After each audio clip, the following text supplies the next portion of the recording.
ശരിയായ വില, ഏറ്റവും കുറഞ്ഞ പണിക്കൂലിയോടെ കവിത റൈറ്റ് പ്രൈസ് പ്രോമിസ്. എല്ലാ കസ്റ്റമേഴ്സിനും, എല്ലാ പർച്ചേസിലും, എല്ലാ ഷോറൂമുകളിലും Kavitha golden diamonds. Parappur AU higher secondary school golden ജൂബിലിയുടെ ഭാഗമായി ഭരണഘടന 75ന്റെ നിറവിൽ എന്ന പേരിൽ ദേശീയ സെമിനാർ സംഘടിപ്പിച്ചു. ET മുഹമ്മദ് ബഷീർ MP ഉദ്ഘാടനം നിർവഹിച്ചു.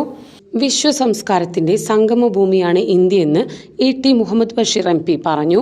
Parappur AU higher secondary school golden ജൂബിലിയുടെ ഭാഗമായി ഭരണഘടന 75ന്റെ നിറവിൽ എന്ന ദേശീയ സെമിനാർ ഉദ്ഘാടനം ചെയ്ത് സംസാരിക്കുകയായിരുന്നു അദ്ദേഹം.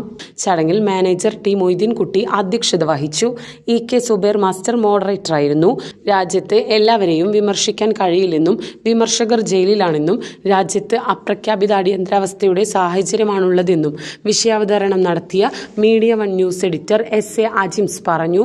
പ്രതികരണശേഷിയില്ലാത്തവരായി നമ്മൾ മാറിയെന്നും ഭരണഘടന പിടിച്ച് സത്യപ്രതിജ്ഞ ചെയ്യുന്നവർ പോലും ഭരണഘടന വായിക്കുന്നില്ലെന്നും വിഷയാവതരണം നടത്തിയ അജിത് കോളാടി പറഞ്ഞു. മീഡിയ ലാബ് വിഷൻ പ്രധാനാധ്യാപകൻ P മുഹമ്മദ് അഷ്റഫ് അവതരിപ്പിച്ചു. ഡിജിറ്റൽ ഉപകരണങ്ങളുടെ സമർപ്പണം secretary TE Marakkarutty Haji, C Zulfikar Ali, T Abdul Haq എന്നിവർ നിർവഹിച്ചു.